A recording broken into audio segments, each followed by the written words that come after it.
Вітання. Ми продовжуємо робочий день. До слова запрошується речник адміністрації президента України. Dear colleagues, please welcome Colonel Oleksandr Motuzyanyk with latest updates about the situation in the ATO area. Good afternoon, dear colleagues.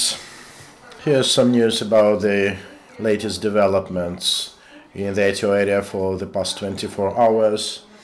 There was complete lull on Lugansk and Mariupol directions.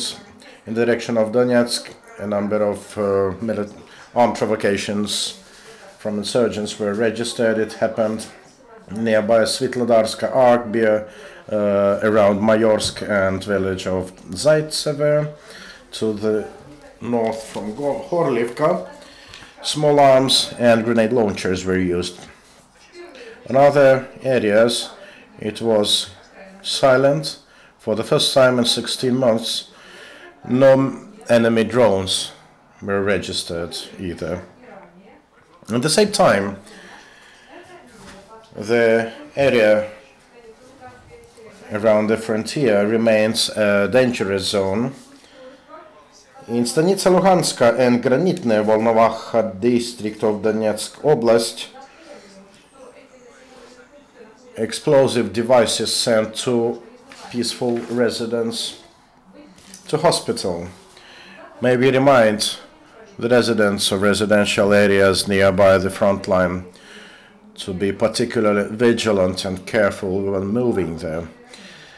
There were no casualties among Ukrainian servicemen in the ATO area for the past 24 hours, with just 2 people wounded. Officers of the State Security Service of Ukraine eliminated an information network of the enemy in Odessa. 4 informants and the network coordinator who came from from Donetsk to Odessa to transfer 200,000 hryvnias to enroll new insurgents were detained. They worked in Odessa, Kyiv, Mariupol, and in the village of Krasnohorivka. The informers provided the enemy with information about Ukrainian military, radio frequencies used, locations, personnel strength, and other information, including that of the armaments. Another diversion group was eliminated by State Security Service personnel in Odessa region. Those detained planned a number of terrorist acts and assassinations. The group was organized by an ex-officer from the Chief Intelligence Inspectorate of Russia. And here's a video excerpt with his confession. I'm the chair of the group, the task of which is to fight junta and to organize the number of terrorist acts and diversions in Donetsk and other areas. I became acquainted with Andrei Kovalenko, the ex-officer of the Chief Intelligence Directorate of the headquarters of the Russian Army. During our meetings, we discussed prospects of our future work. I was then suggested to come out to the Crimea to discuss further activities. I met Kovalenko there, and we entered the building with no signs there to meet a representative of special services of the Russian Federation, and this representative expressed possibilities of our further cooperation and offered the overview of assignments you had to execute. I'd also like to bring to your attention new details about the illegal attempt to cross the Ukrainian-Russian border by citizens of Russian Federation nearby the village of Milovo, Luhansk region. May I remind you that 3 days ago, 2 brothers in Russian military camouflage without any insignia were detained One of them was found to be deputy head of the detachment of the 6th Special Tank Brigade of Russian Federation's Armed Forces, located in Mulinon, Nizhegorодsk region in the Russian Federation. The second brother was unemployed, or so he said. They told the border guards they tried to enter Ukraine to buy cattle. Investigation is underway. Military reconnaissance personnel of the armed forces of Ukraine prevented a terrorist attack nearby Mariupol. The stash discovered was found to contain 4 kilos of TNT, RPG, grenades, thermobaric munition, and a number of detonating fuses.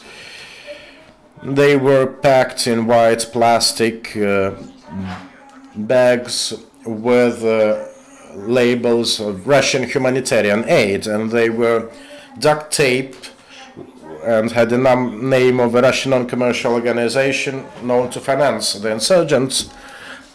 These were intended to use to blow a bus.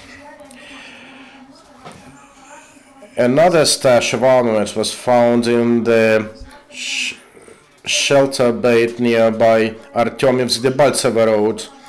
11 grenade launchers, a Kalashnikov, 36 munitions,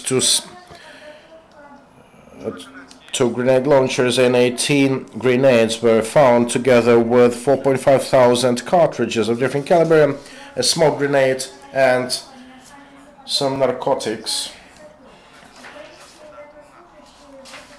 Yesterday, Canadian military servicemen started the training for personnel of the demining and defusing center in Kamensk-Podilsky to prepare Ukrainian pioneers.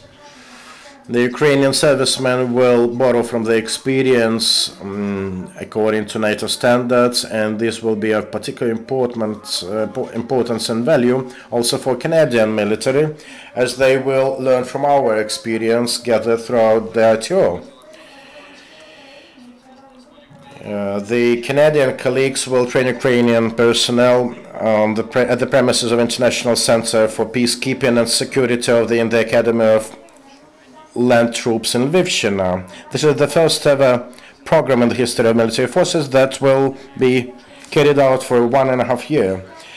Rotation in law enforcement detachments serving the east of Ukraine continues. Chernihiv policemen returned home, and now I'd like to present you with a glimpse of the history of Mr. Stanislav with call sign Horobets, who was a car technician before war, but with the war coming, he joined the army to become a tank operator. He uses T-64BV tank, and he said that he is really content with his subordinates, and despite he says that the war has brought tremendous disaster on his land, he is determined to restore peace and safety in his country. This is all of the information. I'm ready to take questions. Thank you, Oleksandr. Channel 5. You mentioned 2 wounded servicemen. Could you give details about the location? It was in Donetsk direction. One was hit because of grenade launch fire, and another one, it was around Mayorsk, and another guy tripped a landmine. Were any cases of illegal use of illegal arms registered for the period? No, nothing in terms of Minsk agreement. Okay, thank you, Oleksandr. Until our next meetings, and our next coming events will be a roundtable discussion on international experience in the management of oil and gas